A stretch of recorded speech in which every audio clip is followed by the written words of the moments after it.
All right. What is going on, everybody? Welcome back to the Serious Angler Podcast, and welcome back to the Fantasy Fishing Shows. It's been probably a good, I think, month or so since we've had the crew here to preview Lake Murray, but we're back with this week's event being down in Alabama on Wheeler Lake. We got most of the crew here. We already got a comment coming in, the odds of the Deakin showing up tonight, and so far the Deakin is not arrived, but I think he's coming in late. But otherwise, we got the whole crew here. We got Boomer, we got Brennan, we got Justin, Andy, the captain, and myself, Bailey, Brett, your host. And folks, it's gonna be a fun. It's gonna be a fun show tonight. It's been a little minute, boys. We might have to get into the rhythm of things of another fantasy fishing show. But apologies on being a little late for the live show tonight. Per usual, us bass heads will sit offline here and talk. And like, oh crap! Look, 10 minutes in, we probably should start the show. But either way, fellas, what's been going on for the past month or so since we've seen you guys last?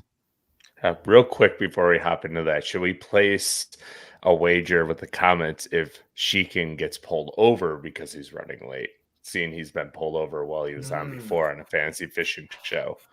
I think he's running late, being responsible and not tuning into the show from the truck. You never know, though. I mean, it's much more entertaining if he did, but we'll try to err on the side of caution that he'll be responsible, not tune in from the vehicle while he's driving. But fair enough. Yeah, it'll be either way. You guys should let him have it in the comments. Let the Deakin have, chirp him a bunch in the comments. Chirp him if he gets here. Yeah, here we go. Deakin is for the streets. There we go. Let him rip. Let him have it. So good. That poor kid. I know. I love it. Hey, we got people. We got Bass Fanatic in here. Come on. What happened to being punctual? I like that people are staying honest about it, right? Yes. Yeah. Get after us on this. We need to be better about this. And this is 100% on me. No, I'll take the blame because I got on a rant and you guys. It must be your rant started because I didn't. We were ranting before, God, I jumped in and ruined the whole deal. Started ranting with my old man voice, all that stuff. To be honest, I can't remember the last time this show has ever been started live at 8 p.m. on the dot. Oh, never. I don't think it. We should just call it. We're going to start between 8 p.m. and 8:10 p.m. That's when the show's going to start. Don't expect us before or after. 8-ish. Yeah. But Brennan, what about you, man? Fishing's got to be pretty good out there in Iowa right now. It has been. Our bluegill are done spawning now, so we just had like a really, our awesome, bluegill up shallow bass bite that kind of fizzled out. So now things are kind of pulling offshore. It's been fun. I've been doing honestly the least amount of fishing I've done in my entire life, just working on my house. So, yeah, I'm not the guy to ask right now on how the Iowa fishing's really been, but yeah, it's been cool. Nice, man. Boomer, what about you? I've been grinding almost to the point that I got to kind of take it back a little bit. Like I have a good event and then auger in the next one and almost too much, kind of like, but fishing's so good up here. This is, we have 4 seasons like you guys do. So you just don't want to miss out. And every event is fun. So I got to go to Northern California for the Band Pro Tour a week and a half ago. Super cool place. I don't know if anybody's ever heard of Lake Almanor, but kind of little piece of heaven in the back of nowhere. Smallmouth heaven too. So I've been putting miles on the truck. I'm like 10 hours overdue on my Suzuki lower unit swap. Need to get on that, but yeah. I hear you. My family still loves me. I think I checked yesterday. They said they still love me. But I'm kind of like coming and going. Like you come in, throw all your dirty clothes in, destroy the bathroom, and then go out to the next one. That's kind of where I'm at. What do you mean destroy the bathroom? Can you elaborate, Boomer? Yeah, can you tell us how many dude wipes specifically that you use? We call it the 3 S's, and you guys can make it. But you got to understand that I live with 3 girls. So I'll drive like 12 hours home from a tournament. And, the first thing you do when you're on your way home from a tournament, you don't make a stop an hour from home. You hold it in, right? Because I'm an hour away. But I hit the door like screeching and hauling and there's gravel flying and I blow all the doors open and I'm heading for the bathroom because I probably took a little too. And I got girls and they look at me like, I know what he's up to. blah blah blah. I'm like, shut up. You know what I mean? Shut up. Yeah, Dad's you live in a room, house. mom's bathroom. You know? If you live in a house full of women, you're naturally the nasty one anyway. So it doesn't matter, right? I can't wait for that life in about another 5 years. Oh yeah. Especially with you, Andy. You're screwed, bud. 3-1. The only thing I got is a male cat. That's my bud right there. You know. Yes. He's increasing the testosterone just slightly.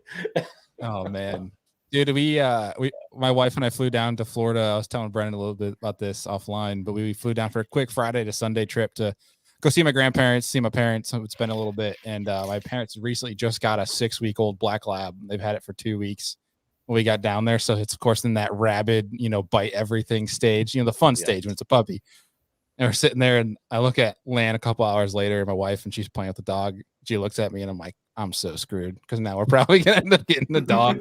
She's got the little black lab that's freaking adorable, but a psychopath. And yeah, it was fun. But we got a comment here. Actually, I'm gonna talk about this real fast from Brad. What'd you catch your tarpon on? Snuck out for an hour or two. My dad to go tarpon fishing and got on some cool juvenile 2-3 foot tarpon. That'll make you forget about bass fishing real quick. Tell you what, when he sneaks me back in this little lagoon, and it's just like straight up, juvenile up to like 5-6 foot tarpon rolling everywhere, and I'm like, this is absurd. It was one of those things though. There's like hundreds of them, and we couldn't catch anything except for the little ones. It's crazy how small these things are, man. But yeah, thanks for bringing that up, Brad. It was cool to talk about that. That and snook on topwater is like the ultimate bucket list saltwater fish for me. Snook is fun as heck because you can approach them just like a bass. But same with reds. I think one of the most fun things I've ever done. Here we go, sidebar for rabbit hole for everybody. But literally take your freaking frogging rod and go to the mangroves and skip mangroves with a frog and catch redfish. That is some of the most fun ever because you think bass blow up on that thing hard? Dude, what a redfish will do. Oh my God. Yeah, and you need 65 for that. That's for damn sure. There is no when you crack them on a frog and you just kind of hold tension and then start wrenching them. There is none of that. It's cracking and you're just being wrenched into the mangrove. It's awesome. Yeah, sign me up. Yeah. Poor ribs. Sorry, this is not a saltwater fantasy fishing show. We're here to talk about this week's Bassmaster Elite event. But before we do, let's real fast recap Lake Murray, which feels like a year ago. And we'll go through. Let's quickly go through the standings for that. We'll go from, at least for this past event, go last first. So last for Lake Murray, everybody had a better event this go around. Except for me. No, I bombed. Well, you didn't bomb as hard as sixth place from Lake Murray with 762 points. Mr. Jake Boomer must have been making his picks running back into the house with all the girls distracting him. Oh yeah. Coming up in fifth with 793, but still in second place out of the whole thing is the captain, Mr. Andy Pohl. And then we have in fourth with 812 points was Brennan Chapman. And then in third was myself with 918. And second with 1,144 was the Sheekin.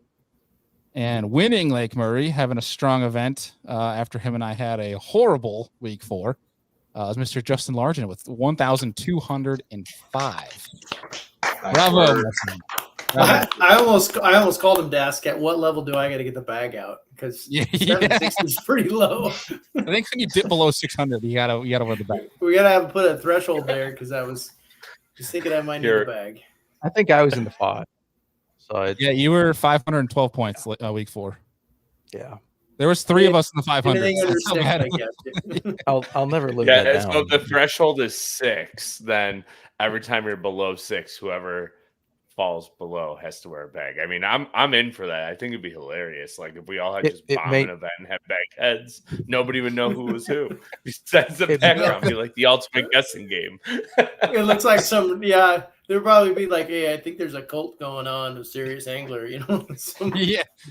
We don't need that. We don't need that rumor going around. We don't need it may never happen again. It's almost Yeah. statistically impossible. you almost have to try to. So week 4 was crazy because this is how fantasy fishing, like 1 week can either ruin you or something like this can set you ahead well. Because so Deakin, Andrew, and Boomer, week 4 all had over 1,000 points. And then Justin, you, Brennan, and I all had in the 500s. That's a 500-point difference for you guys to now jump up. That makes or breaks a season right there. So now, like the rest of the season, we have to look forward of like, how can we do things differently? Like, the chalk might not get us the points back.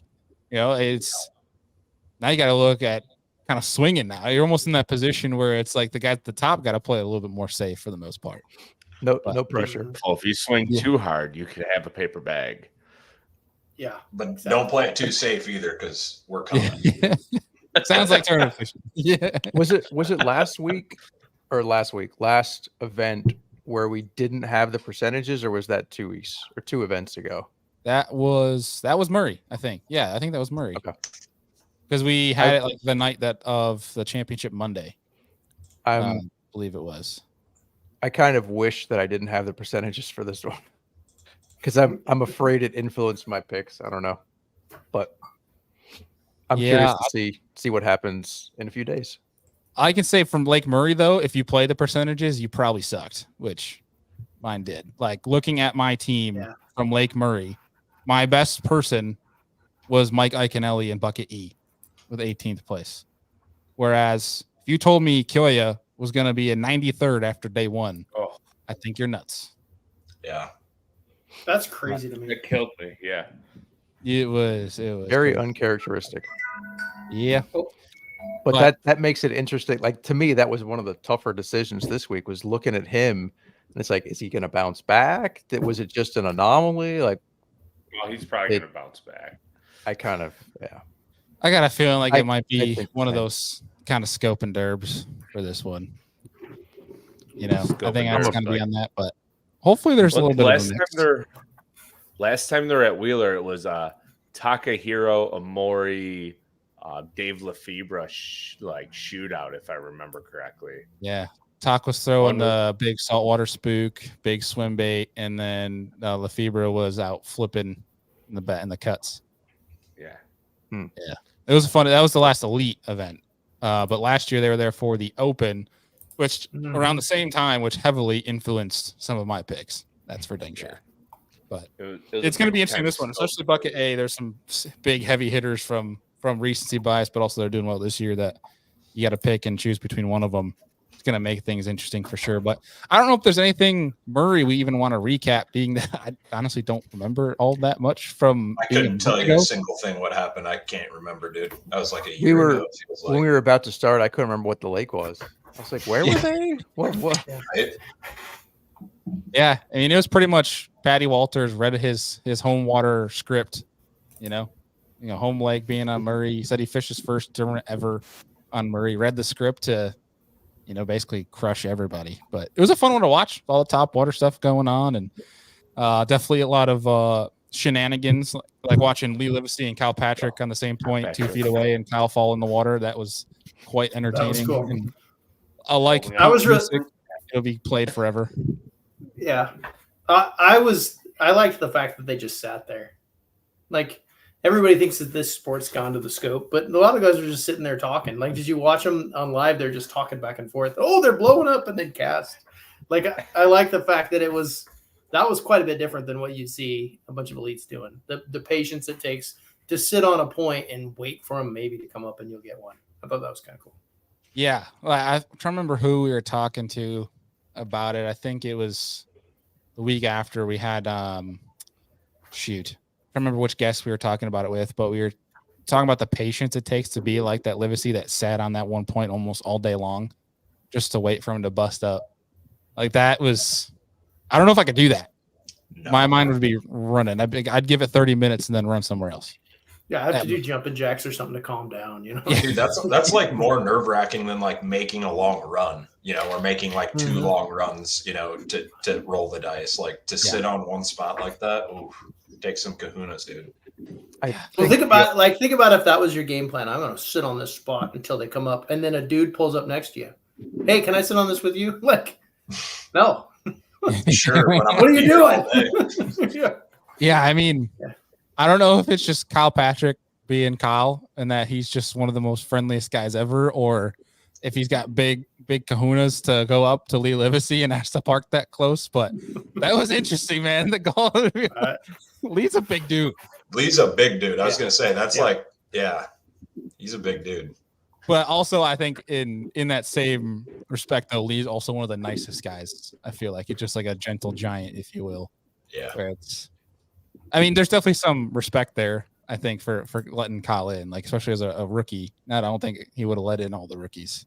I don't know if anybody was listening to the recent fighter podcast on Mercer, but there's definitely some rookies that have earned some respect right now. But that's a whole different situation that we won't even get into. But yeah, I think to Cat Murray, the standings as of right now, overall for the season, we have in sixth place with 5,300 points is Brendan Chapman.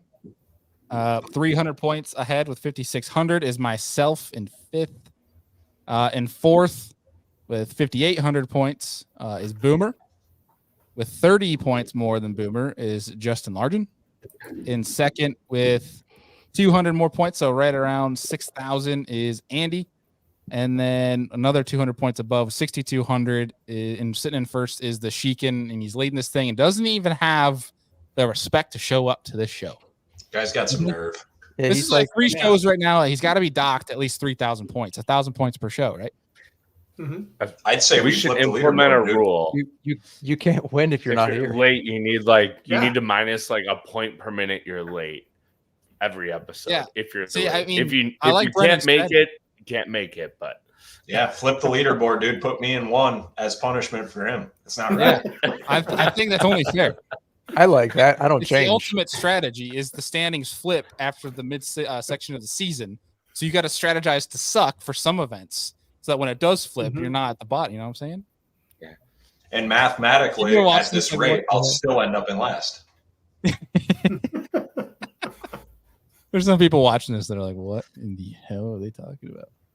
I hope Sheekin's listening to it on his way home or wherever he's going to Sonic Burrito, wherever he's doing. Like he's listening. He's pulled over right now, getting a ticket, listening live. probably forgot He's to probably wash his boat. flying back from getting a spray tan or something, buying new short shorts. He's got more short shorts than Patty Walters, man. Uh-huh. Oh man. At least Patty Walters got some tree trunks. You know, Deakin's just got these little pencils for legs. Poor kid. Twigs. Poor guy. They never recover. Oh, yeah. All right, here we go. Nonstop Panic says, "Where's the Deke? Every girl I see when I go to the bar." Oh man. Oh, I don't even know how to interpret that. All right. Elaborate. Yeah, please explain. Come on, Gary. Come on, Gary. Oh, that's funny. All right.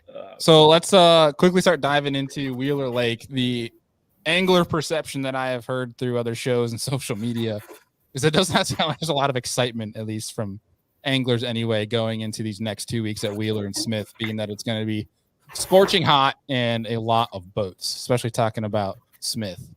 But for this one, Wheeler, it's just going to be hot. When you're talking about some ledge fishing, there's probably going to be some boats, some crowds, if you will, on specific schools. But any other, preconceived notions coming from you guys, things that you might think will play into this event? Now, I'll bring up the weather while we dive into this. And I'm assuming the shad spawn is basically done, right? Or is there still a shad spawn going on? Because I feel like the last time they were there, as in the Elite Series, there was a lot of early topwater fishing like trees. John Cruz had a good event throwing topwater. Yeah, I look at that, though. I see that event. That was, 2016? Yeah, it was a while ago, but I'm more looking at last year's Open and how they were winning, how it was won in the Open last year. There was a lot of drop shots, Senkos, deep plugs, big hair. Trying to remember. I know Rasmussen won on shoot, I actually had it right here. There was a mix of some shallow chicken, stuff. didn't he? But yeah, it was mostly shallow, but a lot of guys were out on ledges too. I think it's going to be probably the same mix around that. I heard there's less grass this year. Less grass. That's what I heard. The one thing I heard was less grass, and I'm not really sure how that would position them any different. But I think because Wheeler Lake, the ledges aren't super deep, right? They're shallower ledges than like say Pickwick or whatever. Yeah. And so the grass probably really helps out. A little less grass, I think, would be interesting. Spread them out a little bit more on those bars, or yeah. Apparently, Bassmatic says mayfly hatch is strong. Ooh, so that could be interesting.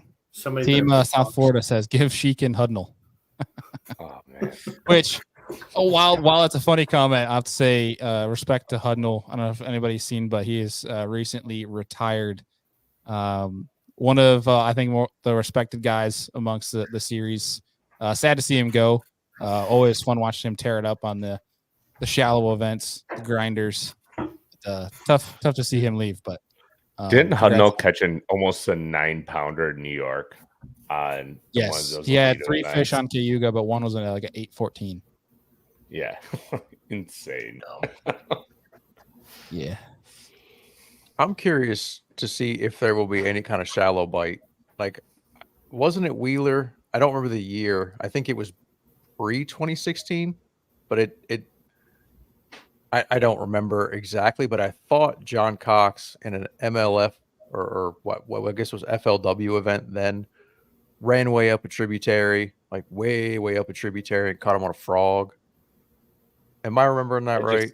That just sounds like John Cox on like yeah. Yeah, it just sounds like John Cox anywhere. It's just, but I think it's all blended together. I thought it was like a summer event, and I think that was Chickamauga where the swim jigs you're thinking of. Did he go through like the culvert, like the circular tunnel, and go through and throw a frog? Like, there's so many. Maybe it wasn't a frog. I think it was, though. I think there was duckweed that had blown into this pocket. The whole thing was choked with it, and he's just fishing a frog. I mean, had the whole thing to himself. Like that, I guess that's the thing that makes me wonder if anybody will actually kind of have the stones to go out there and fish shallow, or if these guys, what few fish are up there, if these guys are going to cannibalize each other. I hope to see guys catch them shallow, but I don't know. It was on Wheeler in the Forest Wood Cup. You were right. Bass Fanatic, his dude's like a freaking dictionary. Encyclopedia. Yeah. Dang, you even I have a named feeling Creek, he lived man. around there. He's made some predictions, man. Dude, I'm serious. His Earned the Bass spot. Fanatic dude makes some good predictions because he's the one that called it. I remember this vividly from Lake Fork, said that Lee Livesey was not going to have a good event. And he straight up called it. Was that him? Yeah. I remember it vividly. Mm-hmm.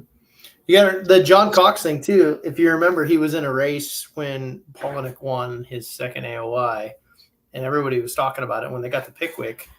Everyone was like, "Well, Polinick's going to win because he'll scope him or go out deep, and John won't." And and if you remember, when that race was going on, Cox had a really good tournament, and he was on camera and he said the only thing that saved my butt was the mayfly hatch because it draws them up shallow, and so. He's like, yeah, I got to at Pickwick go catch them shallow in the summer because of this one thing, and it was the hatch. So that mayfly hatch on the PBA is so freaking fun, dude. Yeah, it changes I mean, there's a group of fish that just feed off of it. Mm-hmm. I remember that. It's crazy. Like it's like they know before you do when that's happening, and they're there in waves. Yeah. Before you can really put together that the mayflies are starting to hatch, like bass are already crowded shallow. Which is it's pretty freaking cool. It's a cool thing to see anyway. I've witnessed it on Chickamauga, and that's it. And it's usually around the time when the winds aren't that crazy. And at least in this week, they weren't pulling much water, so it got really clear, water clarity wise. And you got to see them all interact with that. And it's just like every underhanging tree that has shade would be just stacked with bass. Mm-hmm. Some of them are actually pretty tough to catch, but then a lot of that, that chalk, that 2.5 to 3.5 pounders would smash anything he threw under there, which is pretty freaking cool. But it's going to be an interesting week for these guys because hot right now, but every day is getting hotter for them. Nighttime temps as well as daytime temps You see Thursday 91, and it's going all the way up every day to Sunday. It's going to be 97. With overnight being 74. Wind is not going to help them either. The highest wind is Sunday, southeast at 8. Otherwise, it's literally 4 to 6 mile an hour. So it's going to be a scorcher for these boys. Get these boys some IV bags afterwards. Get them on the drip. At least it's going to Get be 'em on the consistent, drip. right? How many least guys it's gonna be jump in to consistent. cool off or pretend to Kyle fall out of the Patrick. boat? Yeah, guys are going to be like, oh no, I stepped off the boat. Am I now a With his fruit bat? snorkeling gear. Yeah. Liquid IV 3 times a day. Yeah, it's gonna be an interesting one either way. But yeah, so should we just start getting into the buckets here? Yeah, let's do it. All right, let me pull these up. Let's see what we got.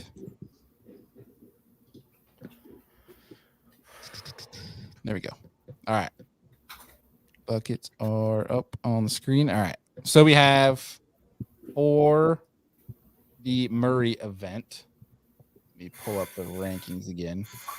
So picking, I forget this every single time. Is it last person goes last, right? Because they get, or is it first? Yeah. Oh yeah. Yeah, like cornhole. So I get to pick last. I get all your guys' reasoning, all your guys' inside conversations, and then I get to go last. All right. Well, that leads us off with Largent. Justin, Yeah, you got bucket E. Boomer, you don't want my reasoning. Yes, I do. So I don't know this one. Like we were kind of talking, like I kind of thought, like I think a lot of you guys, that this is it's going to be kind of a scoper's paradise. But I like Matt Robertson in this one. Not that he can't scope, but I don't know, something about Tennessee River. I just feel like I can see him out there throwing a swim bait and swinging for it. And it's Group E. I felt like that would be a fun one. A fun one. We're going on fun picks now for a Yeah, second. I mean, I don't know. I looked at it and you look at some of these guys that I've followed for years, like the guys like G-Man, and I've picked him too many times. Got burned this year. So You know what's I'm kinda crazy like- though is looking at this bucket for bucket E and seeing the names in it. Yeah, Like Scott Canterbury, Swindle, Buddy Gross, Robertson, Bryant Smith, Scott Martin, Carl Jackson, John Cruz, Seth Fighter. Like you have almost AOI and Rookie of the Year last year in bucket E. Like it's freaking nuts. Yeah. how many blue trophies in there? A lot. I see 10 at least. I mean, I you mean, got shoot, we Rick got Clun Clun in alone in there. there. I mean, Yeah. take Clun out, and I bet you still got 2 with Cruz. You got Buddy One. Gross, Scott Martin's was open. Got some Still AOIs blue. in there. You got Carl with That's one. true. Buddy's That's got 2. Yeah, I mean, It's not just that too, but like these are guys' heroes, right? Cifuentes has got 2. I mean, Yeah, like Swindle, Mhm. Jakobsen. Like these are Martin. These are like legends of the sport. Yeah. I'll In say the this: rookie. it was tough for me to not pick Buddy Gross because I know how good he is on TVA lakes, and I don't know. Like I was going back and forth because I listened to the podcast he did with you, Bailey, and Andy, and like he was talking about how it's different offshore now, and I wasn't any good offshore before. I'm definitely not good at it now, but I don't know. I hope to see Buddy do well, but I felt like Robertson was kind of a high risk, high reward. I can see it, dude. The big swim bait thing, like how Takahiro won back in whatever was it 16 or something like that. Yeah. The same way, big hollow belly, big paddle tail swim bait. I could see him with the glide, big top water. That's his style. That's how he dropped that bag day one of Murray last year. Kind of fits right in the mold. Obviously, being known to catch him, on TVA. So I think I think it makes perfect sense. Oh, the other thing I thought, I was watching his social media stuff, and he sacked him up pretty good in a local derby the other day. So it's, I think if it's Kentucky, then Matt Robertson's going to win. I think it's easy math. When he goes home, he just takes everybody's money. But, all right. So picking second. Well, the Sheekin's not here, so he can't get his pick. And he didn't send us his picks, the freaking slacker. So he's docked He's another out. 100 0. points. DQ. He's out. That's it. I'm in the lead. That's it. Disqualified. For the season. So second, then, or sorry, coming in third, then would be myself. Oh, look at me. So Bucket E. It's funny you mention it, Justin. I'm actually going with Buddy Gross. On the exact same thinking of it being TVA ledge fishing. And after talking with him of how much he's working on, that forward facing sonar side of the game and implementing that into what he's already doing. I think Buddy, it's just hard to not pick that guy on a TVA, Tennessee River fishing. That's just kind of his bread and butter. But he did say, like you mentioned, say that the offshore game has completely changed. He says the days of the guys going around simply graphing with side imaging for hours and hours on end is pretty much done. So, and that was pretty bold coming from one of the best, if not one of the greatest offshore fishermen that we have right now. It's a very bold statement, but I think him acknowledging that speaks that his game's changing a little bit. So I think you can see him implement that here. All right. So picking up now will be Brennan. Yeah, not to be anticlimactic, but I also went Matt Robertson for the same reasons. TVA fisherman. He's got I think he calls it a big set is what his terminology is for big kahunas. And he swings for the fence all the time. And frankly, my team needs to swing for the fence at this point. So I went Matt Robertson. Careful, he could be wearing a bag. He's already wearing a bag. You're right. Brennan is the bag right now. Yep. So my team needs a big finish, and I mean, what better person or what I need Matt Robertson. So going to Matty. The thing that scares me about Matt the last year or two is he tends to jam them real good on day one, and then he just kind of Yep. Maybe you stuck a few too many, bud. For sure. Conservation on your spots. Yeah. I get it. Sometimes it's just fun to whack on them. Just got to catch them. That is, though, such a great tangent, though, about talking about practice and sticky fishing practice, where there's the people that literally don't know how to hold off at all. But then there's the mindset, like, Justin, you and I have talked about this, where it's like, I'll figure out I might stick one, and then I'm either going to leave or I'm going to take my hooks off completely so I don't stick another fish. But then how it always works out when you do that and you're responsible about it is then they're gone in tournament day. And you should have been like, wow, I should have had an opportunity to catch a mega bag, but didn't because I was trying to be a responsible practice angler. Yep. So it burns you. So it's like, it brings to the conversation of, do I just stick them in practice and just go and not care? Have fun. Yeah. Yeah. It never works out in your favor in that regard. I'm starting to lean in that direction. I've seen some people come back and they're like, dude, I blasted him. I had freaking almost 30 pounds in practice today. I'm like, why are you catching them like that? But then they go and they still catch them in the tournament. I'm like, maybe it is worth it. It's not fair. Yeah, it's never us. That's for sure. All right. We have Andy. You're up.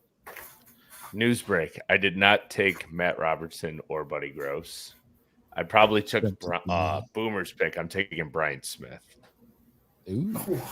Was that because Boomer texted in the group? No.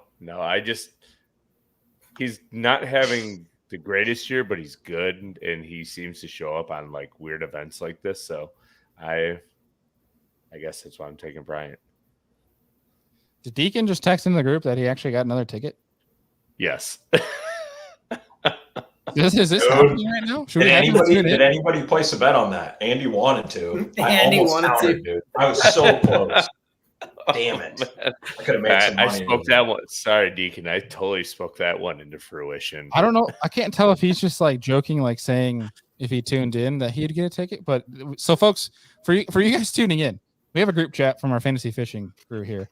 And he said he texted in the group saying, another ticket while live, baby. Let's go. I don't know if that's him saying he's got a ticket. Pixar didn't happen. That's what I'm saying right now. Pixar didn't happen. We take a selfie with the top. That's incredible if he actually did. I mean, not good for him, but The chances Yeah. of that.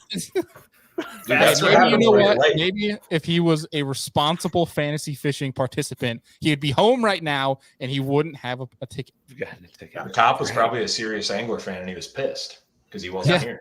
He Like, wasn't bro, I'm there. trying to copy your pick, man. Oh, Gosh, that's hilarious. Well, Andy, I didn't mean to cut you off. I apologize. No, you're fine. But that's really Boomer. funny. I wanted to say something, but I was like, I don't know if everyone else saw the text yet, so I gotta wait. We got another comment. Shaking my head. Oh, Sheekin will remain in the streets. He's a thug, man. That's right. He's an overnighter. Yep. He's getting the orange jumpsuit. Oh God, yeah. You know what? I should have the soundboard thing. The bad boys. That's what I should have on the soundboard queued up.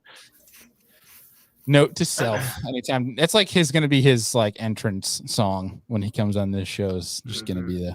Yeah. All right, So Boomer, good. get us out of this side. So I took Carl Jakobsen because I like where his head's at, and I think that Buckety has screwed me all year long. Actually, it got me. Downey was good. It was the only good thing I had going from the last Murray, but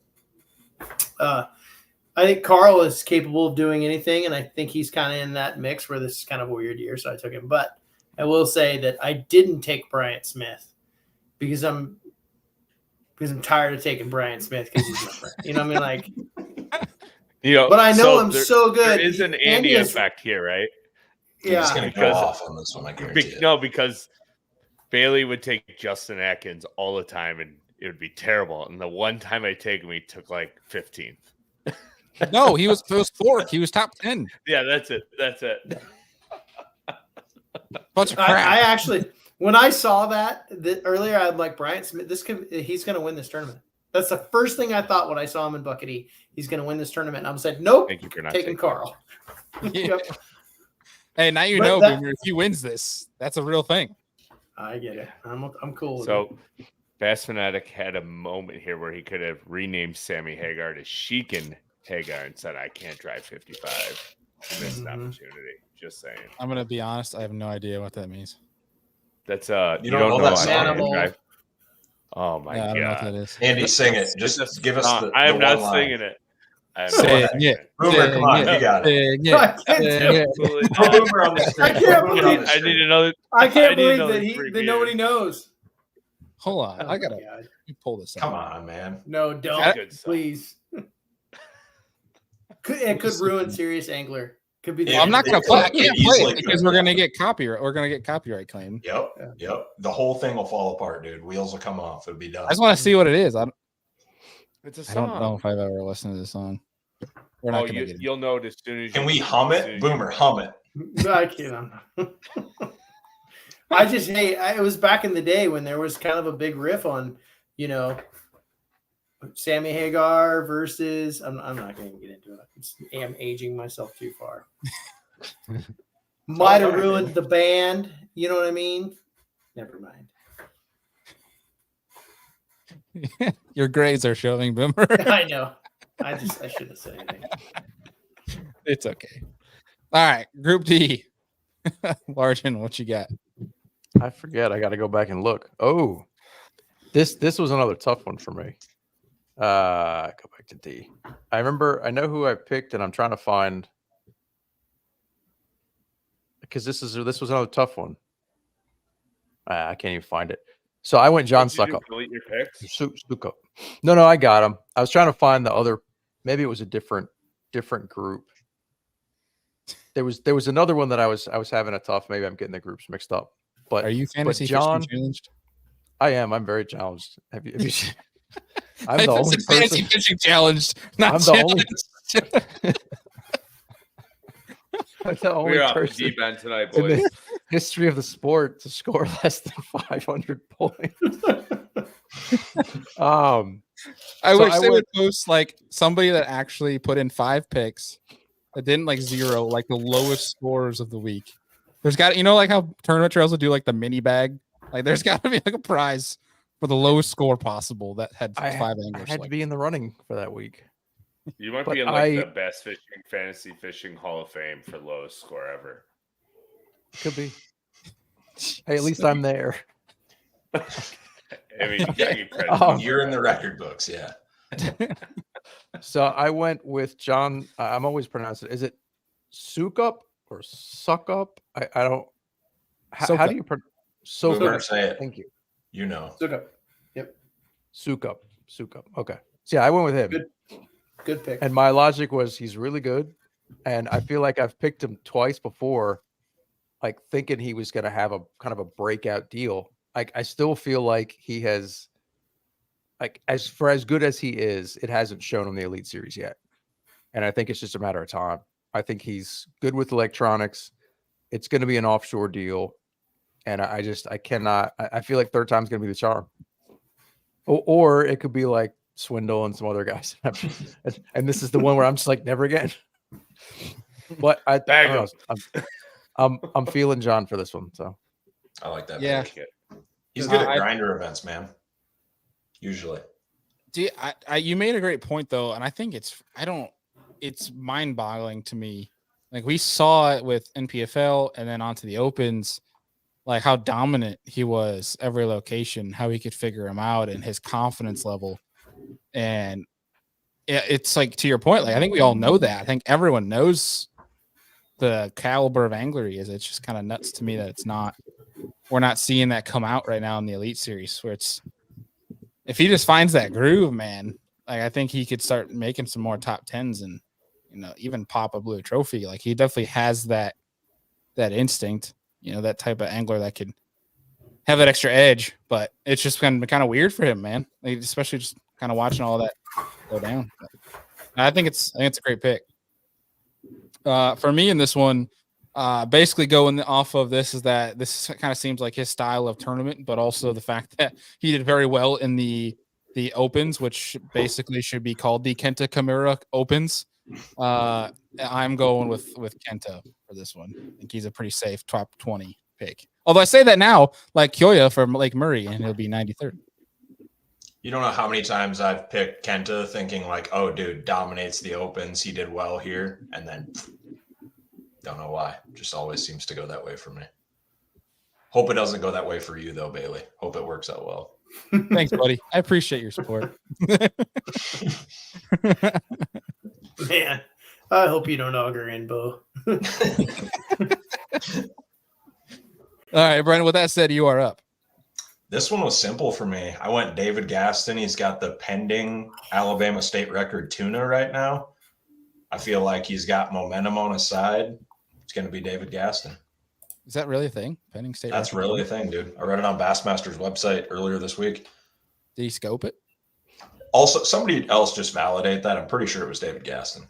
yeah, I saw that. Okay, Also. cool. I'm not just seeing shit. Yeah, he did. He caught That's like a pretty sick. massive tuna. It was like 843 pounds or something. Like, What in the world? yeah. So Jeez. the dude's got luck on his side right now, and he's just from down the road. I don't know. I could see him doing well here, despite the tuna. But the tuna's icing on the cake. That's freaking sick. Probably got sore I gotta find a arms. picture of that. Dude, it was like a half-day long battle. I read the article. It was like a What? Was it a big yeah, blue? man, it was crazy. Yeah, something like that. I'm not up on my tuna species, but yeah, something. Is it like on that. his Instagram? It was on Bassmaster's website. Oh, really? Mhm. Oh, wait, hold on. He's got. Yeah, hold on. Let me share my screen here. Full screen that. How many people can he feed with that? Look at Or that. how long? 831. Yeah, that's a big tuna, boys. 831.6 pounds. The original record was 829. I'm supposed to get a call back, but right now it's pending state record. Holy mo- hey, rumor. Here we go. Joey Nania top comment says rumor has it he boat flipped it. It's a 5-pound braid, dude. Swung it right in the boat. That's incredible. But tell me he's not going to win after catching that. I mean, let's be honest. He's well Scoped fed. it with he scoped it with a tuna teaser, green pumpkin, electric chicken. Yeah. Hardwood. Yeah. Yeah. Oh, man. Jighead minnows, they catch everything these days. That's awesome. That's pretty sick.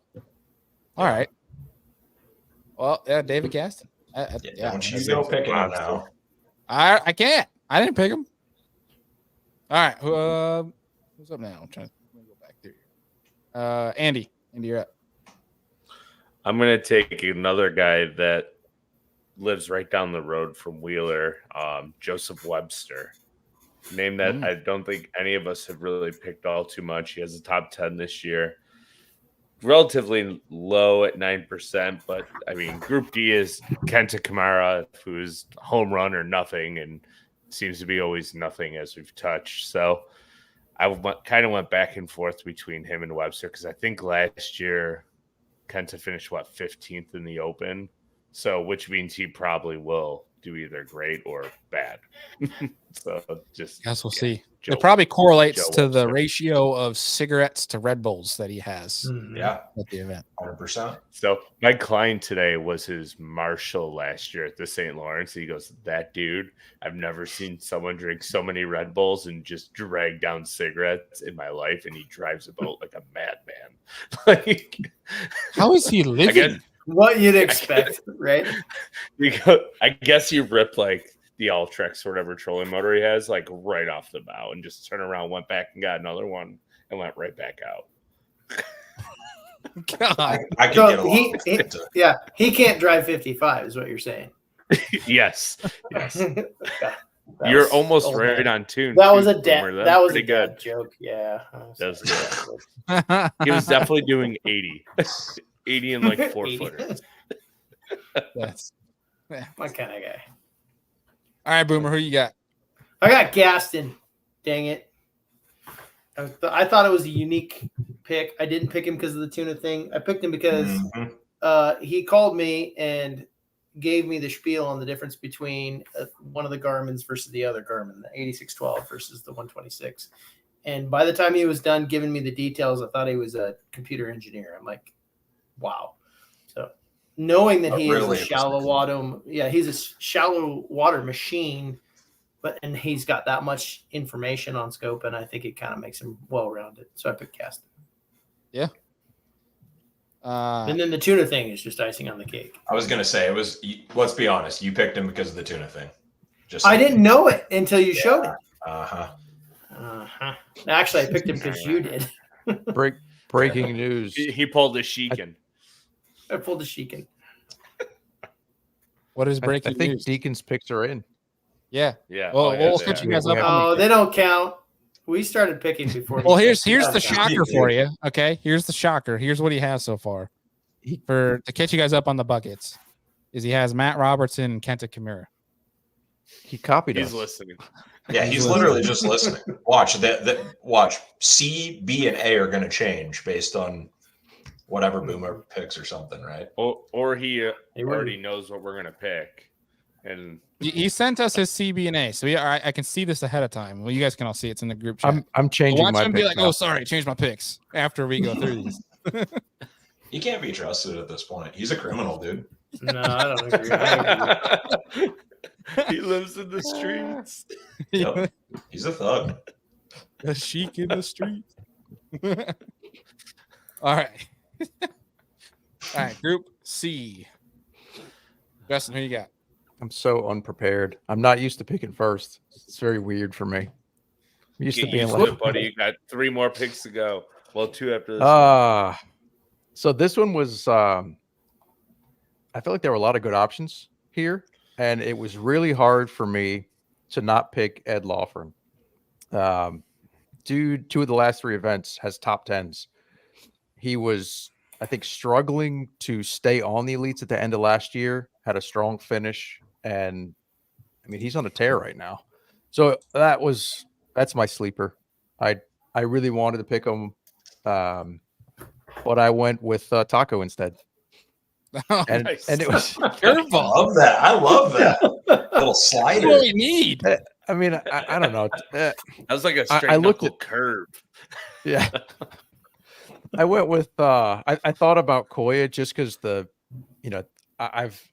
was that his first real bomb on the Elite Series I think he's had a couple at Murray? No, yeah, he's capable of it. Okay. Either He's bombs at or he's the like top or- in third. Yeah. Yeah, see here's an example. So his 2024 season right now, you have Lake Murray 82nd, Logan Margaret. Oh, sorry, excuse me. Let me backtrack here if I can speak. His 2024 season, his elite event on Murray was 82nd. The Open on Logan Martin was 3rd. His Elite event on St. John's, 103rd. His Harris Chain for the Elite was 65th. The Classic, he was 11th. And 1 Toledo Bend and 17th at Lake Fork. And then you have the first Open at Okeechobee, 193rd. So yes, he's capable. So he is a human this year. complete roller coaster. He has highs of highs and lows of lows. I like because it. he was Nothing in extremely between. consistent last year. Extremely consistent. No, And I think didn't he have a bomb last year? I think you guys could can be look it right. up. He had a couple that were kind of weird that kept him out of. Somebody said that he was an easy walk in AOI, but he had a bomb or two. I can't remember what it was, but I didn't look it up. But yeah, he had that one, some anomaly that doesn't click with him. Heaven forbid he figures it out because he'll just walk on everybody, right? Yeah. So that was kind of my thinking. Was I wasn't sure. I felt like Taku's seen the TVA lakes more often, so I felt like that was a safer pick. Yeah. So I guess that was my thinking. Horrible pick. Probably. I have Taku. To be fair, now because his picks are technically in, we'll respect the points race here. Second from the Murray event, Deakin's Group C pick was Steve Kennedy. That was his pick. It's a fun pick. It's a make or break pick. It's a 50-50 shot. Coin flip there, buddy. I think Ronnie, in 2016, Kennedy was in the top 10 I think he had a really good finish at Wheeler in 2016. Or he bombed. I don't remember, but I feel like I saw a memorable fish catch from him. He either had a great event, finished in the middle of the pack, or bombed. One of the three. No. I feel like Steve Kennedy, it's either great event or bomb. well, You're going to enjoy either way. Yes. On you get with one fish catch from Steve Kennedy, and it's like a week's worth of film. It's great. Yeah, that's for sure. Go ahead, Justin. Sorry. I was just gonna say on the preview show, Ronnie was talking about a swim jig bite, so that definitely Kennedy crossed my mind for that reason. I'm not sure if that was what Deakin was thinking. He got it. He's got a blue trophy with a swim jig in his hand, so he does indeed. With that kind of same thinking, respecting the shallow bite here, somebody that has done well here, specifically last year at the Open. I'm going with Greg Hackney on this one. Someone that is going to figure out that shallow bite. My money's going to be on old Hackney, but definitely on the recency bias from the Open. All right, Brennan, what you got? Dude, I did go Ed Loughran on this one. I got to know Ed actually from where I'm sitting. I went out to eat like 2 years ago, I think, from like a block from where I am right now with Ed, and got to know him pretty well. He's a shallow water guru. Also just phenomenal at like grinder events. And not that I've talked with Ed leading up to this event, but I've talked to a few other Elite Series fellows going into this one. And there's a lot of people that are, I think, just looking to leave this event with like not a terrible finish, right? Like this is kind of a survival event for many. Wheeler's not necessarily known for being an easy place to fish, particularly when it's 100 degrees for 4 days straight. So I kind of like Ed in this one. I could see him up shallow. I could also see him holding his own out deep. So I'm going Ed Loughran. Dang. You definitely just heard Justin say that and picked Loughran instead. no, he had the stones to actually pick him. Yeah, I also need to make up a ton of ground, and he's 0.5% owned. That's also kind of a factor here for me. But he's also, I can see him doing well, man, for sure. All right. Andy, who you got? I've been going back and forth between Hackney and Welcher, and you made up my mind. I'm going to take Welcher instead of Hackney this event. Any reason why? Shallow water guy. If there's mayflies happening, like Bass Fanatic says, there's also usually a good jig bite that goes along with it, and he's one of those guys that's probably one of the best with a jig in his hand. So I can see him actually fishing some shallow water cover and doing really well. Yeah, jig, mag draft, I mean, swim jig, top water. We've seen him Fun. kind of do it all. Yeah, Fun. especially shallow. Boomer, who you got? I got Taku. Taku. No I just don't. I feel like I don't know how to like. I feel like the Japanese anglers don't have like slumps. Like I feel like they're always in a learning process. If you ever notice that, like, yeah, good, and then really good, and then maybe a bad one. But the bad ones aren't. They're not always like 4 or 5 apart. You know what I mean? I feel like we slump a little bit, or I slump a little bit. I don't know how to say that, but you look at Taku, like he just always is figuring something out, and this is a great tournament for him. It's a little bit of offshore, a little bit of whatever it could be, and he's just really good at all that stuff. So, small. I don't feel like he slumps. You know what I mean? Yeah. Anyways. All right. I dig that. I did like the smallmouth in Wheeler. Oh, go ahead. Yes. Oh yeah, Sorry, I there's forgot to big mention that. smallmouth in Wheeler. That was something else that popped into my head. Is I know he loves the brown fish. So It's what, was an kinda hard to- 18-inch minimum though for Wheeler. Yes, sir. I did not know that. I believe the TVA in entirety is 18-inch minimum. Ugh. Can I change my pick? Too late now, sucko, on the next group. Can I throw one thing out there? The fact No. that nobody took Logan Parks. What Anybody makes you thought say about that? So he's from Auburn. He's fishing pretty good for a rookie. I think he's not far from Wheeler, and I think he had a pretty big win there in his college years. Did Anyways. not know that. Yeah. Bassmatic says 15-inch, apparently. I have a theory. I think Bass Fanatic is an Elite Series pro. It's Going Ron under His Moore. IP address, dude. Let's get his IP address. It's Scott Martin. Exposed. Are you Scott Martin, Bass Fanatic?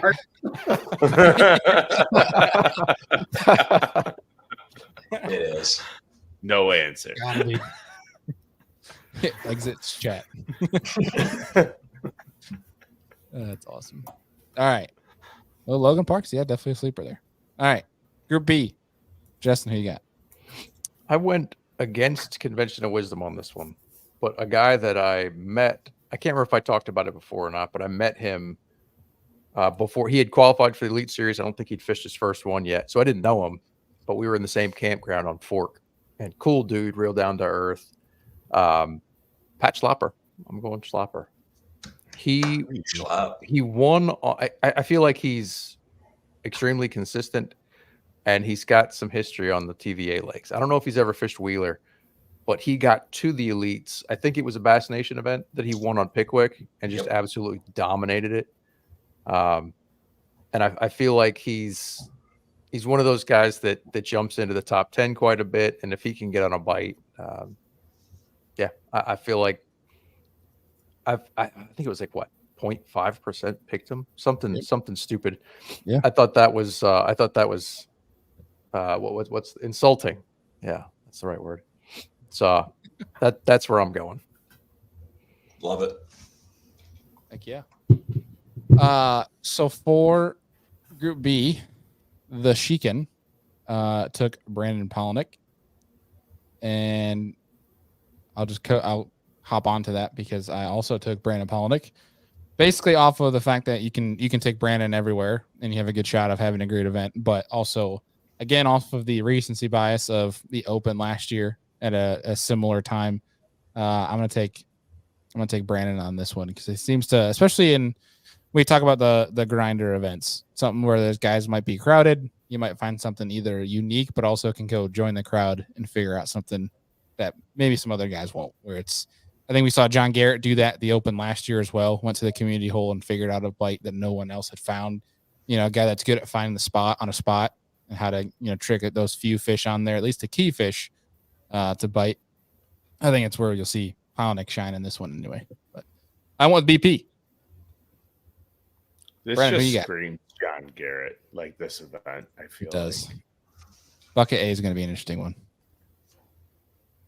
I kind of just went with a gut pick here, dude. I went Brock Mosley. He had a hot event. I had him last event too. Did really They're well. eating a spook. Yeah, man. I don't know. I just got a feeling. I'm going Brock Mosley. I don't have much to say other than it's just like an intuition gut pick here. So Brock Mosley. Heck yeah. Andy? I'm going Robert Gee. Ooh. Explain. Well, we saw him at Toledo. He was good with the scope, and he's got four top 50s already this year with 3 top 35s. And I feel like besides John Cox, like I can't believe John Cox is at 4.4%. I should probably switch it to John Cox. Too late. I know. I'm like, dang it, I didn't realize. You're still on your tangent. Yeah. No, Okay. I think if they're in like a mid-strolling type bite, I think he's going to be a tough one to pass on. Well, I And mean, I remember needed our a show with mid-stroller. him? We had him on the podcast, and his absolute favorite way to catch him is throwing a 10XD, 8XD, throwing that big old plug on a ledge. So I feel like, yeah, he's good at the strolling. We saw that with Toledo Bend, but I also think he's got that that ledge fishing knowledge in his back pocket too. Yeah, We got Clint Bartlett in the chat saying, I like the G pick. He's a hammer out there. Is it G or Gee? I can't remember even. It's Gee. I think it's Gee. It's Gee. I've heard multiple people saying it, and I know he said it right in the show, but now I'm all confused. I'm all brains all everywhere. In John Cox we trust, as Brad says. Sounds like he messed up, maybe. Also interesting in the chat, I like Sam Axe with Will Davis Jr. throwing a swim jig. Mm-hmm. Now Clint's saying G. Okay, hold on. I'm texting Rob. How do you say your last name? Make him send a voice text. He's going to spell it G-E-E. Yeah.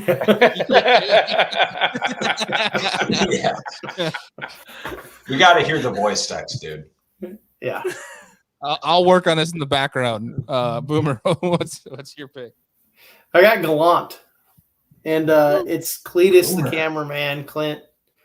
He had me watch a few of his videos today, and I needed kind of to go off the reservation a little bit to kind of catch back up, and so he just feels right. Does that sound right? I would love to take Brandon, because Brandon's I've taken him a lot, and he hasn't really burned me, but he also hasn't really set the world on fire. Sorry, buddy, but he's not watching us. You have a confirmation. Clint said he went to college with him. It's G, like G-Man. But that doesn't mean he knows how to say his name. Still got to hear it from the man's mouth. I still don't know how to. It doesn't roll off the tongue unless I hear it from him. You know. Fine. We need the audio text, man. We got to get to the bottom of this. I still don't know. Right in the middle of a tournament. Can you please send a voice text telling us how to say his last name? Yeah, you know what? On second thought, as I'm typing that text to him, like it's 9 p.m. during tournament week, I'm not going to ask him to do that. Please just speak your last name into your phone for us. I know you're tired. Hey man, I hope sweaty. you had a few beers, but can you just answer this one question for me? It's like the Pam thing, off Step Brothers. Yeah, If you get the reference. Nobody got the reference. I definitely. Okay. Okay. We got quite the dilemma here. The Pam dilemma. Yeah, it's good. We got to get to the bottom of this, dude. All right, here let's go. Let's go around the horn here. Okay, I think it's G. Andy, what do you think it is? You said G. You pronounced it G. Yeah. Justin, I'm going Gi. Okay, 2 for G. Like what you wear in jiu-jitsu. Brendan. Dude, I'm perplexed. I don't even want to put anything out there. I don't know. All right, I just texted Rob. We're gonna make this happen. You gotta make a decision here. Say your name. Say your name. Say your name. What do you got, Boomer? What do you think it is? You I said think it's G. Gee. Yeah, I think it's Gee. All right. Well, I don't know if you guys have watched Logan Park's YouTube channel, but he has the group of him, Cody Huff, John Garrett, and Robert G. Orgy. We're not gonna put a last name out here. Nobody will ever know. Rob is freaking hilarious. I don't know if you guys haven't watched. If you have, you know what I'm talking about. Rob's a character, man. So I think honestly he might enjoy this. This could be one way or another. Otherwise, either way we sound like turds right now, but that's okay. That's why our fantasy fishing group is literally fishing turds. Clint says pull it up. They say his name in it. Pull up. Oh, do they? In what? Probably In the that YouTube video. channel? Yeah, but they don't necessarily say his last name right either. Yeah, I know the Bassmaster guys Right. butcher guys' names all the time. We got to hear it from the horse's mouth, dude. Yeah. You're riding that train hard there. Yep. I think we're all wrong. I don't think anybody's pronounced it right yet. It's Robert The G is silent. It's E. It's just It's already Robert E. It's going to be something totally different that nobody expected. It's going to like start with a Z or something, you know? Or he's gonna respond and just completely, mess with us and just say something completely different. It's going to be pronounced like Smith or something, you know? Brown. You'll send the audio recording of you pronounce my name as Robert, and then it cuts off. Oh, that would be All right. awesome. Well, we've spent 15 minutes on Robert's last name. We should carry on. 15 minutes well spent, as far as I'm concerned. Gavel. I think we need to have more chirps in the comment section at Deakin because I sent him the invite so he could tune in from his phone, and he still hasn't tuned in. So I think we need He's to. scared. You got to take yeah. it. And then we need to have some more chirps at Deakin. So let's get some Deakin chirps in the chat so we can send screenshots and show him so he feels bad. How many points should the Deakin be deducted if he has the capability of joining the stream, but it does not join? 10,000. I said 1 point per minute. 1 point per minute. So we got 60. Hold on. 67 points. It needs No, to be heavier penalty than that. Heavier penalty. Irrecoverable amount of points. Yep, 10,000. Gone. Your points drained. Start over. Oh gosh. Deakin is. I'm not repeating that one on here. Bartlett. But enjoy it. That's gosh. awesome. All right, let's get on to everybody got their picks, right? Yeah, Boomer, we got your picks, right, for B. Yep. Okay. All right. Bucket A. Justin, what you got? I went against the grain again. Cody Huff was really good to me last week, and I think he's another guy that's on a tear. He's fishing really well. He can scope. He can do a lot of things well. And he's at 3%. I don't know. I mean, I know there's a ton of great picks in here, but I thought that was insulting that he didn't have more. So I'm gonna go Cody Huff again and ride that train until the wheels fall off. And he throws missile too. And What I are like you doing, Boomer? We have Blackout Boomer. What are you doing? I saw him cover his mic. We'll wait here until he comes back. That's messed up, Boomer. We got Deakin. There you go. There's another good one. I dig that, dude. I mean, Pickwick it wasn't last year. 2 years ago? 2 years ago, right? When was it him and Fouts that were the same rookie class on Pickwick that both top 10? You're still in the spoon. that sounds right. Yeah, I mean, he's got great experience. I think Cody Huff is never a bad pick. Just how much experience he's got too.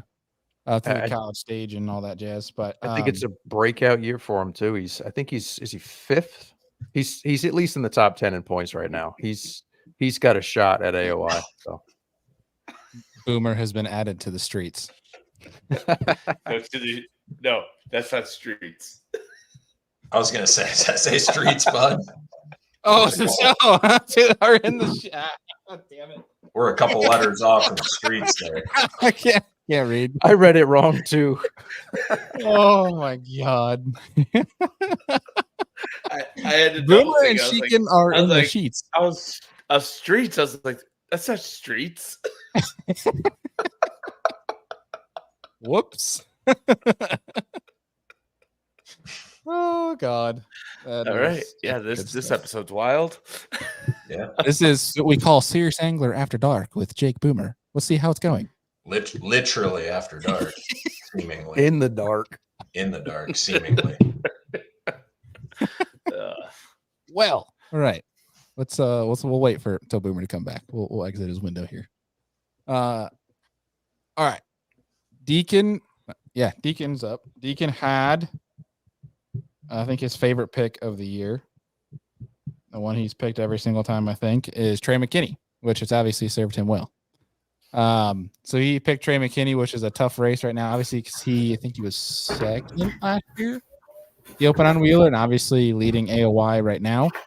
But man, this one's gonna be interesting. But Bass Fanatic just said it right in here, but he's my pick for this one.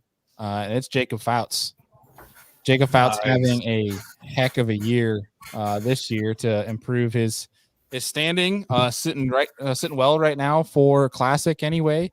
Does well in smallmouth country, so if he makes it through these next two events, which Wheeler, obviously he's, for folks that may not know, which I think most do, but being a Chickamauga guide, has a lot of experience on the TVA, going to school there in Dayton, has a lot of experience, I imagine, on the entire Tennessee River.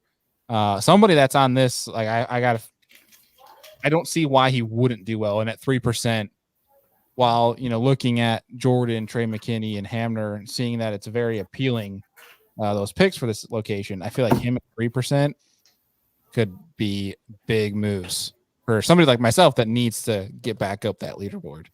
But we'll talk about it as the rest of the group goes on. But there's some very surprising low percentage picks in this one. Brandon, what do you got? Dude, it was so hard to stay away from Jay Lee. I had to pick Jay Lee. So hard. I don't know. I just think he's been so close. What was it? Harris Chain. He had a fantastic event. Like, he's been right there. Well, all these Boomer comments are awesome. Yeah, I had to go Jordan. Boomer, we heard you and Sheekin were in the sheets.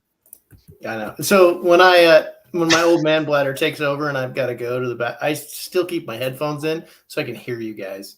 So when I'm cursing at you through the bathroom, and the girls are like, "What is Dad cussing at?" Like, who's he yelling at in there? You were having a hard time on the girls are like, "Dad, you might need to get that prostate checked." Yeah, you need to go to the doctor, Dad. They look at me like, "Are you still on the podcast?"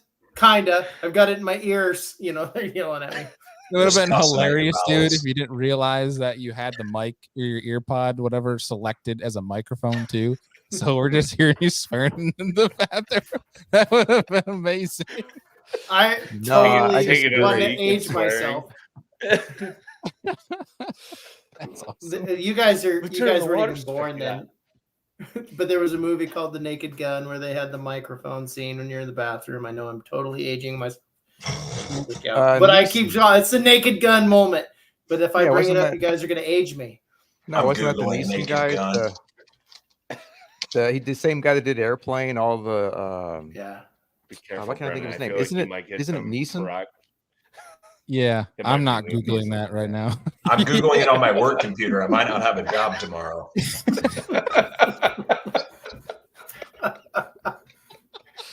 Leslie Neeson? What was his name? There you go. Leslie Nielsen. That's Sam Action. Right. A couple explicit websites popped up. I'm not going to click on any of them. You're out. Hands off. Roger with one of the awesome, amazing comments tonight. At my age 74 IP before I watch you guys. That's awesome. Hey, shout out to Roger, because I believe he's from Montana, and I think the dude is literally commenting on every single video we've ever posted. So shout out to the man Roger, dude. Yeah. Freaking awesome. Bravo. Thanks, Roger. Yes. Boomer is cleaning off the streaks. Yep. Oh no. Oh no. Oh, that's incredible. Sorry, Boomer. Brad's That's been all right. good I deserve it. Brad's been on his game tonight. Clint has been a little bit chirpy too. Yeah, he has. Oh, yeah. Clint's always chirpy. Oh, yeah. We had a Boomer on the pooper. That's an alpha t-shirt right there, Boomer. All right. That's a Rod series, dude. The Pooper series. You kidding me? Right. Anyway. Flying poop. Brandon, you gave your pick, right? Yep. You went Jordan Lee? Jay Lee, or go home. All right. Yeah, and don't forget about he just won the whatever they call it, the big bass. Heavy hitters. Heavy hitters. Yes, heavy hitters. Mhm. I love that. Went back over there and took their money. I love that. That was awesome. That was truthfully, that was frog. actually an awesome event to watch. Mm-hmm. We sold a lot of frogs.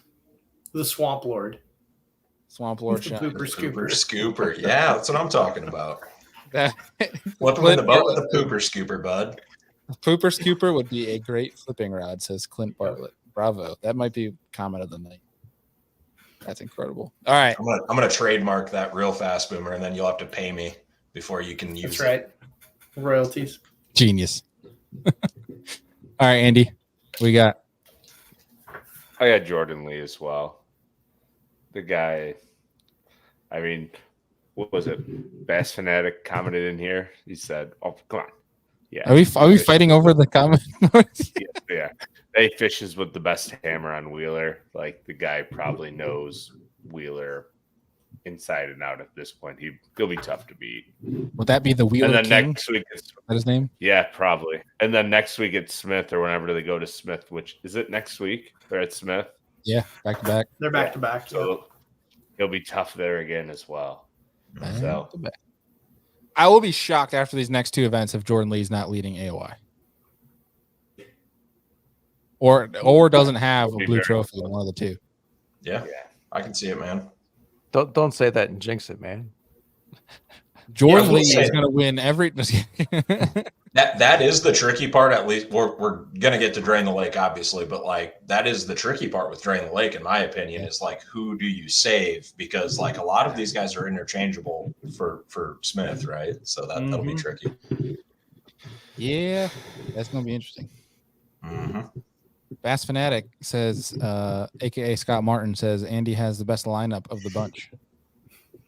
That is something Scott Martin would say. Yeah. That's right. Yeah. Mhm. Siding with the guide, of course. At this point, it's obvious it's Scott Martin. Am I right? I mean, It's got to be Scott. Obviously. Gotta be. All right. Boomer. McKinney. Got two For all the McKinney. obvious reasons, I don't even need to go into them. But I dig it. it's hard to not. It was hard to not take Jordan, but McKinney, especially with his performance there last year. Right. He's got the recency bias from the Open, and obviously he's got the hot hand this year. So it's going to be surprised if he doesn't do well. But there's a lot of picks in here, guys, that literally all make sense. I mean, from Hamner, obviously, like Andy said earlier, John Garrett is like this event screams John Garrett. Brandon Lester, who won Pickwick a couple years back. Johnston seems to always catch him this year, and they're sitting hot for AOI.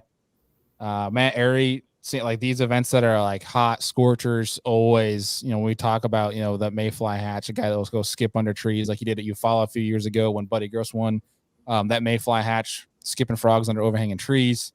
Tyler Williams being another scorcher. Wesley Gore, another Alabama guy that no one's even mentioned in this one at 1.2%. There's a lot of guys in this one that he did really well in that Open last year too, I think. I believe so. I'm sure you're correct on that. I don't have it up. So- with me to fact check. So I got a question. How is Hamner 15.5 and Walters 3.3? Like Walters is on a roll right now, right? Like what delineates that huge difference? Is it just who has taken?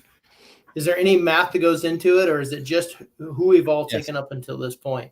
2 letters on that screen that says AL. AL. Yeah, baby. For sure.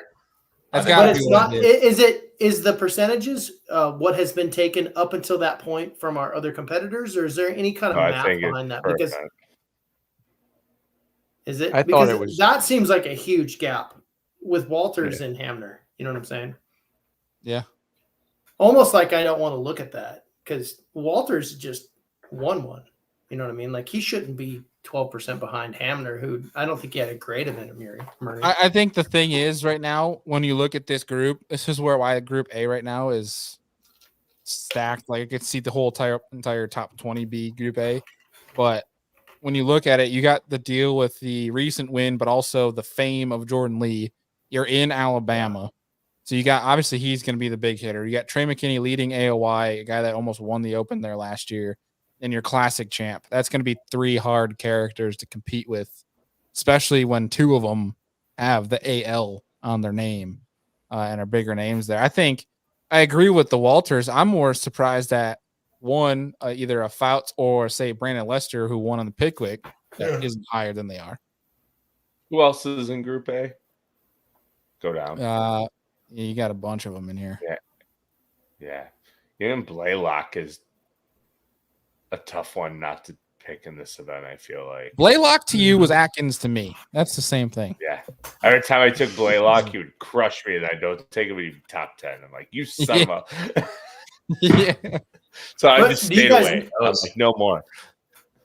Do you guys know for sure the algorithm? Is it just based on what had been picked up until that point? Or, I mean, is this a Ronnie Moore question where we got to be like, hey, how do you guys, yeah.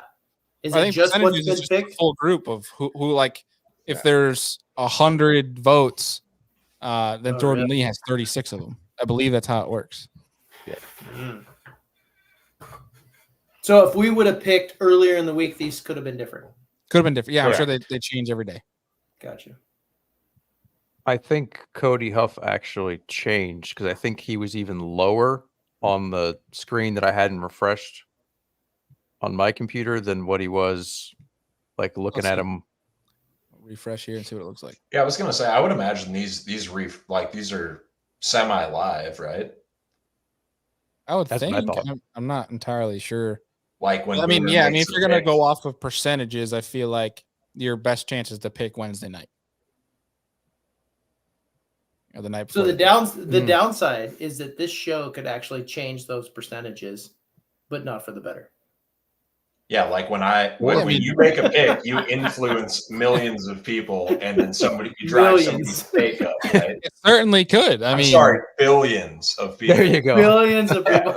Yes. between this show, between the one they do on Bassmaster, which I think goes up on like over the weekend, so it's like I think they're earlier than ours. So that there's definitely like I like everything. When you think about like American Idol, and the votes are always swayed by stuff like that. You know what I mean? So it's that definitely has a factor to it, but I think in the grand scheme, like your big percentages, like a Jordan Lee, no one's going to affect that. It's just star power, location, and the obvious. If that makes any sense. Mm-hmm. Let's see. BP and Gross are worst 2 picks. E at least. Bassman. Scott Martin must have some beef, dude, against BP and Buddy Gross. Yeah, we're gonna send that to High Class Bassmaster that Scott Martin hates BP and Buddy Gross. There you go. Stir the pot. There you Man. go. Rumor mill. Just kidding. Please don't do that. It's all jokes. All jokes. Wait, Bucket E. Okay, so wait. Buddy Gross. Buddy, who's BP then? Is there another BP to initials in here? BP and Gross are your worst 2 picks. E at I'm so confused. Either way. All right. Let's go on to oh wait. What do you think weight wise? I got 70 pounds, 12 ounces. Let's go down the line here. Andy, what you got? 68.8. Justin. Uh-oh. What is it? I did. I did 88.6. Nice. I love it. He's Bartuzacking it. Wait, Dream what? bigger. You said 86? 88.6. Oh my god. I didn't hear any pre-tournament chatter or anything. I just assume they're gonna go smash them just like everywhere else. Rasmussen won the 3-day open with 54 pounds, if that tells anything. Yeah, he was probably gonna catch 30 on day 4. Oh, Wait, there he wait. is. We got Wait. the stash Sheekin coming in hot. Hold All on. right. What up? Hey! He's alive. Break the news. So, Deacon, did you actually get pulled over? No, I was just saying, like last time, if you remember, I had to go because I was getting pulled over. Got it. But no, I did not. I did not get pulled over. Oh, that's good. At least you didn't get pulled over. Yeah. But you officially missed all the picks, but you're just in time for the wait and then drain the lake. Perfect. That's just how I like to do it. Did everyone copy me? Copy you. No, your 100%. picks were, you sent You your picks copied were us, almost dude. done. You copied us somehow. I We was have- I was watching in with a different screen name to get all your picks, and then I made my picks. Oh, There you he's go. Bass Fanatic. It's Oh, not he's Scott He's Martin. Bass It's Fanatic. Deakin. We got it. Next level. Brad here says Sheekin has risen from the streets. Oh, it's back to the streets and not the sheets. Nice. Deacon, you have been gone to the streets. You were in the sheets with Boomer at one point, and now you're back Oh, boy. risen from the streets. Wow, that is. Don't say that too many times fast. Good gosh. You're all over the place, my friend. All right. So, Deacon, I had 70 pounds, 12 ounces. Andy had 68. Is that correct, Andy? 68? Yeah, 68 68 pounds? 6. 68. Justin had 88 pounds. Yeah, I'm a Dang. dumbass. Yeah, he went Bartuzak out. Get the paper bag out. Get ready. Brennan, what do you got? I got a cool 72 even. All right. Boomer? 67.5. All right, Sheik, what do you got? I got 74.3, and that's just based off of the Open there in May. Was, if I remember right, or no, I'm sorry, I'm basing this off of the 4-day Elite Series back with Talk in like April is like 80 something, but I think technology has gotten better since then. But it's post spawn and obviously a tougher time, so that's what I went with. All right. Like the All logic. right, let's run through. You guys have your Drain the Lakes ready to rock? You bet. Yeah. All right, Brennan, you called out first. What do you got? Oh, what do we have here? We got Justin Atkins. We got Will Davis Jr., Hunter Shryock, Kyle Welcher, KJ Queen, Wes Logan, Jordan Lee, David Gaston. All right, Boomer. I got Hank Cherry, Buddy Gross, Steve Kennedy, Wes Logan, Brian New, Matthew Robertson, Mark Menendez, and Hunter Shryock. All right, Deacon, do you need me to read off your Drain the Lake? Yeah, it's basically Team Alabama, but go ahead, rip them off. So Deacon's got Wesley Gore, David Gaston, Atkins, Wes Logan, Scott Canterbury, Logan Parks, Steve Kennedy, Joseph Webster. Straight up is Team Alabama. There is not one person that is not from Alabama on that team. I'm almost in the same boat. I have Will Davis Jr., Matt Herron, Joseph Webster, Cole Sands, Logan Parks, Trey McKinney, Wesley Gore, and Robert G. Which actually that brings us. We don't know yet. We don't know. We don't know officially because he mentioned on the show, but I can't remember off the top of my head. But we were having a debate if it's Robert Gee or Robert G, and the voting has been all skewed. What do you think it is? Man, he's been on live before, to where I feel like it was, I feel like it was G. Or no, it was Gee. I think it's Gee. That's what I think it was on live, but not to say that those guys are right pronouncing his name. I thought that's what it was on live, but I could be off. So I think it started from Andy called him Gee. We had him on the show, and I could have sworn it was G. And then Clint said he went to college with him, and it was G. But now we have multiple messages into him during tournament week to ask him how he pronounces his last name. So that's where we're at. The most simple last name, and we're asking how to pronounce it. So here we are. Because we're more important. Like, yeah, your tournament knowledge and sleep and all the stuff you think you need to do good in an elite event. We don't really care. We just want to know how you pronounce your name. Amen. That's dude. right. Well, Dude, we got it's wild to me. Maybe these guys on the elites they fish so many tournaments that they can, like, when we have guys that come in on a podcast for even if it's 30, 45 minutes to come and talk about picks on a show. Like, dude, as you guys know, Bailey and Andrew especially, like, I fished the Toyota Series at the Cal Delta. Dude, when I have a week-long tournament, I go dark. Like, I don't talk to anybody. Like, my parents are like, I don't even know who you are. Like, yeah, it's just that's just who I am when I fish a tournament. So it's impressive to me when guys are, like, on their social media and able to do things. I just, like, no time is available in my mind for some reason. Yep. Yeah, I think I would agree. probably be dumped and fired if I ever did that and ghosted for a whole week during tournament a week. That's a fact. The show would not go on.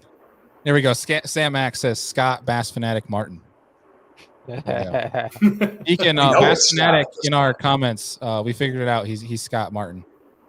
Deep down. Nice. Yep.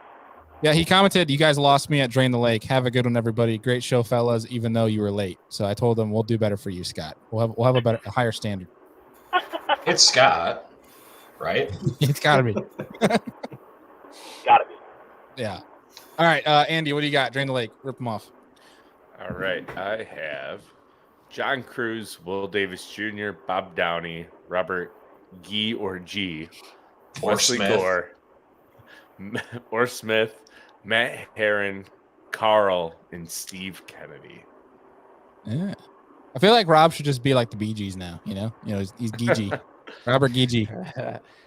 GG. All right, Justin, what you got? Oh, let's see. I went Atkins, Jacob Fouts, Buddy Gross, John Garrett, Trey McKinney, Pat Schlupper. Dig it. You're gonna say something, Andy? Yeah, I was gonna say he doesn't know about I don't drive 55, but he knows who the Bee Gees are. Like Boomer. The Bee Gees? Pretty sad. Yeah, Is it the Bee Gees or the Bee Gees? I still haven't listened to the song yet, The so Bee I don't Gees. know if I know it or not. Boomer, hum The it so Bee he at least gets a sense. I can't. Oh, let's ask Deakin know the song? Deakin. Do you know the song I Don't Drive 55? Oh, freaking heck yeah. I blast that thing. Dude, sing it. Let's go, baby. Sing it for us. Can you sing the I- lyrics for us? I'm not. It's just like, it's literally, I don't drive 55. You repeat it over and over and over again. Like, it's, who is it? It's, Sammy, Sammy Hagar. Yes, Heavy Hagar. yeah. There we go. Yeah. It's great. I don't great think I tune. know it. Oh, Generally, as I'm soon ripping as down the you road hear at like it, you'll know it. 85. But that, All right. Go around the horn and give your what we think is Big Bass. I'm going to listen to this song on mute. Oh, don't Go do ahead, it. Andy. Well, it's Alabama, and it will surprise you. So I'm going to go 6-8. Just throwing I'm going it over at 8-1. the dartboard. Woo! He's going Jason Christie style fish at lay. I like it. Brennan. Mine? I'm going to go 7-1. Give me a 7-1. Boomer 6-1. and Sheekin. I think we lost him. I think we lost him. I think he's How playing easy- Van Halen, That's right. trying to relive the Hagar days. Yeah. I've never heard that song before. Oh my gosh. Oh my god! Come on, man. You don't know that Hagar ruined Van Halen? No, I Like- don't know that. Oh, you're dating me now. Yeah, we lost the And Sheegan. He's back to the He- street. he's in a do you high know who speed Van chase. Halen is, Bailey? Yes, of course. I'm American. All right. Well, there's the divide, right? Like, you know, the Van Halen before Hagar. And never mind. I feel like the farther down this hole I go, The the older more you dirt, get. the more dirt you guys are gonna throw on me. You know what I'm saying? Like,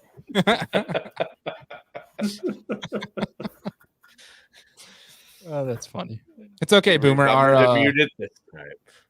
Our biggest demographic age-wise of listeners for MP3, anyways. It's different for YouTube, but MP3 is 40 plus. So don't worry, they'll be in the same boat. Not quite baby boomers, though, Boomer. I'm young. oh, Baby boomer. gosh. That's awesome. So Big Bass, I'm gonna go 6-7. It's gonna be a smallmouth. Ooh. Here, Oh, God. I got one Who's for gonna you. catch it? Disgusting. Whoever catches it, do you think they're going to be in the top? Okay, here's the question: the big bass, the guy that catches the big bass this time of year on that lake, is he going to cash a check? Is he going to be in the top 10 Just gonna miss the top 10, 11th or 12th. because of the big bass? Yes. Otherwise, he's not even in the conversation. Otherwise, he's like, he'll still catch a check, but it'll be in the 20s. Because a Yeah, big he's gonna bass, I miss the feel cut. like in this event can carry you a long way if you just put together a limit. And that's gonna Yeah, be the I trick. agree. To the check or to the top 10? I just don't feel like the biggest one roaming around, I think gets caught by a guy that's probably not on the mark. That's my take on it. That's what I think about these. It gets them like almost from that $7,500 check to the 10 grand type deal. Yeah, like exactly. like a 40th. Generally, the guy that wins the Derby is on a big class of fish that he's got ahead of. The big fish is probably an anomaly. That's my take on it. Could be wrong. Yeah, we got to make note of these things to check back and see. So let me make a note here, and I'll definitely still forget, but we're gonna try. Write down the time. But if you look at it, with the guys that are leading the pre-spawn tournaments, generally have the big fish too. You notice that? It's generally not an anomaly. That guy is cleaning house and he's got the big one. But after we get put through the spawn and we go to that summer pattern, the big fish doesn't always come from the guy that's on the winning group of fish. Yeah. Do you guys think that too? Do you guys realize? Yeah. Is that your area too? Yeah. Yep. I think so. I think like this in our neck of the woods, I'd say it's kind of a flip flop. Like half the time, big bass is also the winner, but I think Andy can attest too. Like the guy that wins has a consistent bag of all 4.5s or high 4s and a 5, and then the guy in 4th or 5th has like a 6.5, but then it's all 3s. 2 runs. Yep. Yeah. Exactly. Yeah. I just couldn't put anything else together. I caught this giant. It's like, So real fast to go through the Drain the Lake leaderboard, not fantasy fishing leaderboard, but Drain the Lake. We have in caboose right now is Mr. Andy Full. My 0 caught up with me. Yes. No, we got to give him the points. Oh, that's true. Everybody We got to go knows- back and find the points for that event. Everybody knows who's really losing. Hold on, I will retally those, Andy. We'll give people an updated standing next event, because you have your 0, and we did that for me last year. So Appreciate yeah, it. so 5th and 6th could be a flip flop. We don't know yet. Yes, we do. So just 100. Excuse me, 62 points ahead of Andy with Andy has a goose egg. He has a 0. Is Justin Largen. 600 points ahead, and 4th is Mr. Jake Boomer. 100 points ahead, and 3rd is myself. About 250 points ahead of myself is Mr. Brennan Chapman in 2nd. And then about 400 points ahead of him is the cheater from the streets, the Deakin, Adam Deakin in 1st. Mm-hmm. Unreal. If I didn't have that goose egg, and if I had like 1,500 points in that event, I could be very close to the lead. You could be leading right now. Yeah, we'll tally it up. We'll give you an update in the group chat after this. The biggest points in week 4. You could be there because week 4 was the flip flop week where 3 of you guys had 1,000 points, 3 of us sucked, and only one person there's 2 people with 1,500. So you very well could have had 1,500 points right there, which could put you in the lead, if not in 2nd. So it could shake things up. I might have to go listen to that episode and remember my picks because I don't have them written down anymore, but I don't remember who it was. So I'll have to go listen maybe. We'll figure it out. Unless you have them. I might have texted him too, but I don't know. Either way, we'll figure it out. My head is crooked. Clint says he's sitting at a whopping 6,000 points. Is that with all picks? That might be an all-time low for Drain the Lake there, Clint. You sure you didn't miss a couple events, Clint? Yeah, that'd be the question. He's competing with me for low score. Oh, you got him blown away. He's at 6,000, Justin. All right, boys. Well, anything else on Wheeler Lake that we should cover off before we wrap this sucker up? Just wish we had a little clarity on the gi thing, And, I didn't get an Hard to answer. sleep tonight. We're letting the audience down. I guess I'll just hold my breath. Wait, What happens? you didn't send an audio, but it's G.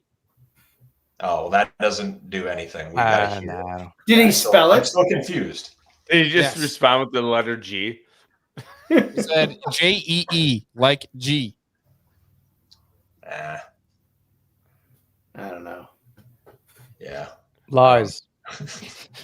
Right. Hey, So like, Can you pronunciate further. But I'm not calling you a liar, Bailey. I'm calling him a liar. You say your last name wrong. So you're saying it's not Smith? I like the one word nice try, responses man. too. The one word responses mean like I'm trying to sleep. It's 100 degrees here. Leave me alone. Yeah. Dally. I'm rigging Is up it- with all the mosquitoes outside. Stop talking to me. Right now. Leave me alone. Is Clint, is that Dally Wagon or Dolly Wagon? Dally. We're definitely Dally wagons, according to Clintus. I don't even know if I've ever heard of that. Oh my gosh, Bailey.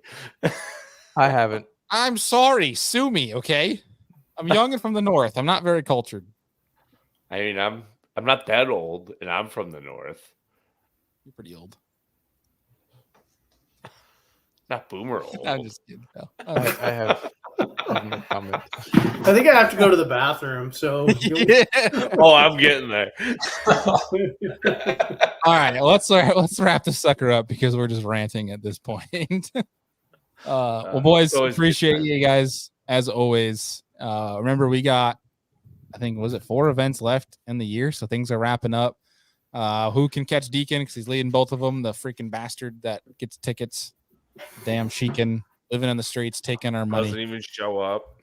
Doesn't show up. He's a thug, dude. streaking, sheeking. He's a thug. He's a thug. I don't trust him. Yeah. But we got to have somebody that makes a comeback. And remember the trophy, which I still need to send to Boomer. Don't send it to me at this point. I remember we didn't even get to like talk about sending that till like probably the second or third event. And yeah, I just haven't sent it. That's it. Has everybody sent Deakin his baits from last year? 100%, dude. I sent him a wiggle wart. Why don't you send them? Did you guys not send anything? Oh, I Boomer, did. did I'm you waiting send for your I'm records? waiting for the rust to procure. I mean, the rust is getting good to the point where the hooks are actually sticking to the baits, and then I'm gonna send them. I gotta sent keep Deakin pouring like water on them. I sent Deakin like an original wiggle wart in its package, and then like a bunch of like beat up spark shads that just completely nothing left of them, just terrible stuff. As insulation for the wiggle wart, so it didn't get beat up in shipping. You know, You You're just lucky put a like bunch that of Z-Man plastic plastics. didn't melt together. I took like the handful that accumulates of like plastics and stuff at the bottom of Oh, your yeah. boat at the carpet, like maybe down by the hot foot after running around for a while. And Mine the is air like that sucks utility tray. It's I grabbed a awful. handful of that, put it in a box, and then put a wiggle wart in there for Deakin. That's what I did. In the bilge. We lost Justin. Yes. A little grease on it. Yep. Yeah, just remember the trophy is still up for grabs, as well as for Drain the Lake is the $50 bait package that we all got to send each other, which I guess doesn't really hold much weight if Boomer's not going to send anything. But no, it's more than $50. It's just gonna need a little rust remover. I mean, it'll be fine. I'll send you guys a picture. Delayed. There was nothing in the contract that says when you have to send them. No, I don't think there or was a how much contract. rust is part of it. No, there wasn't a contract. I'm just making that up. We don't roll like that. But all right, boys, appreciate you. We lost Justin, so I think it's time for us to close this thing out. And Sounds good. we'll talk to you boys soon. It's gonna be a fun event on Wheeler, and I guess we'll see y'all early next week for the Smith Lake preview. See y'all then.